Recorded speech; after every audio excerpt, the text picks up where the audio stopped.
আসসালামু আলাইকুম ভিউয়ার্স, আশা করছি আল্লাহর অশেষ রহমতে আপনারা সবাই ভালো আছেন। আলহামদুলিল্লাহ, আমরাও সবাই ভালো আছি। তো আমি আজকে আপনাদের সাথে বিফ তেহারি রেসিপি শেয়ার করব। সামনে কোরবানি ঈদ, আমাদের ঘরে দেখা যায় যে গরুর মাংসটা পর্যাপ্ত পরিমাণেই থাকে, তো আমরা বিরিয়ানি বা তেহারি এগুলো খেয়েই থাকি। তো এরকম অনেক রেসিপি আমার চ্যানেলে দেওয়া আছে। আশা করছি আজকের রেসিপি আপনাদের কাছে ভালো লাগবে এবং ভিডিও জুড়ে আমার সাথেই থাকবেন। তো এখন আমি এইখানে তেহারি রান্না করার জন্য মশলা নিয়ে নিয়েছি। এই মশলাগুলো আমি পাটায় বেটে নিব, আপনারা চাইলে ব্লেন্ডারেও ব্লেন্ড করে নিতে পারেন। তো এখন আমি এখানে মশলার মধ্যে নিয়েছি জয়ফল বড় একটির অর্ধেক, আর এখানে পোস্তদানা নিয়েছি 1 টেবিল চামচের মতো, জয়ত্রী নিয়েছি 1 চা চামচের মতো, এলাচ 5-7টি, এগুলো বেটে নিব। আর এইখানে আমি মাংস নিয়েছি প্রায় 1.25 কেজির মতো। তো এখন একটি হাঁড়ি নিয়ে নিয়েছি। তেহারি পুরোটা চাইলেও সরিষার তেল দিয়ে রান্না করতে পারেন, চাইলে অর্ধেকটা সরিষার তেল অর্ধেকটা সয়াবিন তেল দিয়ে দিতে পারেন, এই যে আমি যেরকম দিয়ে দিলাম।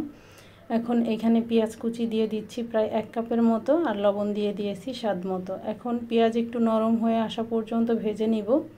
পেঁয়াজ যখন এরকম নরম হয়ে এসেছে তখন আমি এখানে আদা রসুন বাটা দিয়ে দিয়েছি।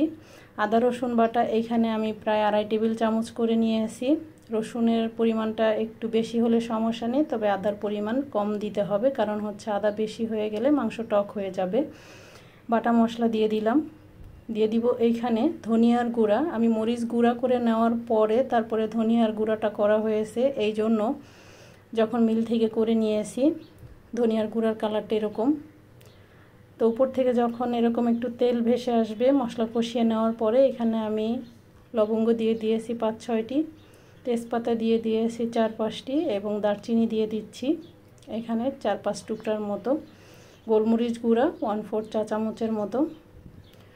এখানে চাইলে 8-10টি কাঁচামরিচ দিতে পারেন, যারা ঝাল পছন্দ করেন তারা একটু দিয়ে নেবেন, তবে আমার বাচ্চারা ঝাল একটু কম পছন্দ করে, তো আমি এখানে আর কাঁচামরিচ দিব না, কাঁচামরিচ দিব পরে। এখন এই মশলাগুলো খুব ভালোভাবে ভুনে নিয়ে উপরে যখন তেল ভেসে আসবে তখন আমি এখানে আগে থেকে ধুয়ে রাখা মাংসগুলো দিয়ে দিলাম। দিয়ে এখন মশলার সাথে মাংসগুলো খুব ভালোভাবে মিলিয়ে নিব। মিলানো হয়ে গেলে এখানে আমি ঢেকে দিব। প্রায় 15 মিনিট পর আমি ঢাকনটা খুলে আপনাদেরকে দেখিয়ে দিচ্ছি। দেখুন যথেষ্ট পরিমাণ পানি বের হয়েছে। তো এখানে আরও পানি বের হবে, মাংস থেকে যে পানি বের হবে এই যে দেখুন, এই পানি দিয়েই কিন্তু মাংসটা সিদ্ধ হয়ে যাবে। এই পর্যায়ে লবণটা দেখে নেবেন। আর আমি যেহেতু টক দই ব্যবহার করিনি এই জন্য চিনি দেইনি। তো এখানে মাংস সিদ্ধ হয়ে গিয়েছে এবং পানিগুলো সব শুকিয়ে তেলটা আলাদা হয়ে গিয়েছে। এখন আমি এইখানে আগে থেকে ধুয়ে রাখা পোলাওয়ের চাল দিয়ে দিব। আমি আজকে এখানে চিনি গুঁড়া চাল নিয়েছি, আপনারা যদি চান বাসমতি চাল ও দিয়ে দিতে পারেন। তো আমি এখানে 1.25 কেজি মাংসর জন্য চাল নিয়েছি, প্রায় 1 কেজির থেকেও একটু বেশি নিয়েছি। চালের পরিমাণটা যতটুকু লাগে দিয়ে দিবেন। আর আমি এখানে গুঁড়া দুধ দিয়ে দিচ্ছি প্রায় 3 টেবিল চামচের মতো, লবণ স্বাদ মতো। তো আমি এখানে মশলা থেকে মাংসগুলো আলাদা করিনি, আপনারা চাইলে আলাদা করতে পারেন, আমি খুব সহজভাবে দেখানোর চেষ্টা করেছি। আর এখানে যতটুকু চাল নিয়েছি তার দ্বিগুণ পরিমাণ পানি দিয়ে দিয়েছি, আর পানিটা অবশ্যই ফুটন্ত গরম পানি হতে হবে। আর এই পর্যায়ে লবণ দেখে নেবেন, লবণটা যদি মনে হয় ঠিক আছে তাহলে আরও একটু লবণ দিয়ে দিবেন, কারণ ভাত হয়ে যাওয়ার পরে লবণ আর একটু লাগবে। আমি এই যে এখন প্রায় 15-20টির মতো কাঁচামরিচ থেতো করে তারপরে দিয়ে দিচ্ছি। এই পর্যায়ে কাঁচামরিচটা দিয়ে দিলে ফ্লেভার খুব ভালো আসে। একবার হলেও এরকম করে রান্না করে দেখবেন। চুলার আঁচটা এখন হাই হিটে আছে। যখন পানিটা আরও একটু থকথকে হয়ে আসবে তখন আমি ঢেকে চুলার আঁচ কমিয়ে দিব। এই যে চুলার আঁচ কমিয়ে দিয়ে প্রায় অপেক্ষা করব 15-20 মিনিট। আমি আঁচটা দেখিয়ে দিলাম আর ঢাকনের ছিদ্রটা একটি লবঙ্গ দিয়ে বন্ধ করে দিলাম। 15 মিনিট পর আমি ঢাকনটা খুলে একটু নেড়ে নিব। তো যখন এখন নেড়ে নিব দেখবেন পানিটা অনেকটাই শুকিয়ে গিয়েছে, এই যে।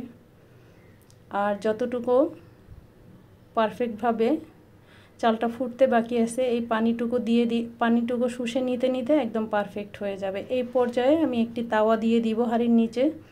তাওয়াটা দিয়ে তারপরে কিন্তু 5 মিনিট হাই হিটে জাল করে নিতে হবে। আর কেওড়া জল, গোলাপ জল এগুলো যার যার ইচ্ছা, যদি ভালো লাগে দিয়ে নিতে পারেন। আমি এইখানে অল্প একটু গোলাপ জল দিয়ে দিলাম। এইটা শুধু ফ্লেভারের জন্য, তেমন কোনো স্বাদের তারতম্য নেই। তো আমি আপনাদের তাওয়া দিয়ে আঁচটা দেখিয়ে দিচ্ছি যে প্রথমে হাই হিটে থাকবে, 5 মিনিট তাওয়াটা গরম হওয়ার পরে একদম লোতে দিয়ে অপেক্ষা করব 15 থেকে 20 মিনিট দমে রাখবো এটা। তো আমি এই যে দেখিয়ে দিচ্ছি 15-20 মিনিট পরেই একদম পারফেক্টভাবে তেহারিটা হয়ে যাবে, যদি পানির পরিমাণটা আপনাদের ঠিক থাকে। যদি মগ দিয়ে চাল মেপে নেন তাহলে 1 মগ চালের জন্য 2 মগ পানি। তো এরকমভাবে আমি রান্না করি। দেখুন কতটা ঝরঝরে এবং পারফেক্ট তেহারি তৈরি হয়েছে। আশা করছি পুরো ভিডিও জুড়ে আমার সাথেই ছিলেন। এই পর্যন্ত যারা আমার ভিডিওটি দেখেছেন তারা অবশ্যই একটি লাইক দিবেন, চ্যানেলটি সাবস্ক্রাইব করে পাশেই থাকবেন। ভুল ত্রুটিগুলো ক্ষমা সুন্দর দৃষ্টিতে দেখবেন। আর এরকম পারফেক্ট রেসিপিতে আসছে ঈদে পারফেক্ট তেহারি তৈরি করবেন। ভালো থাকবেন সবাই। আজকে তাহলে এই পর্যন্ত।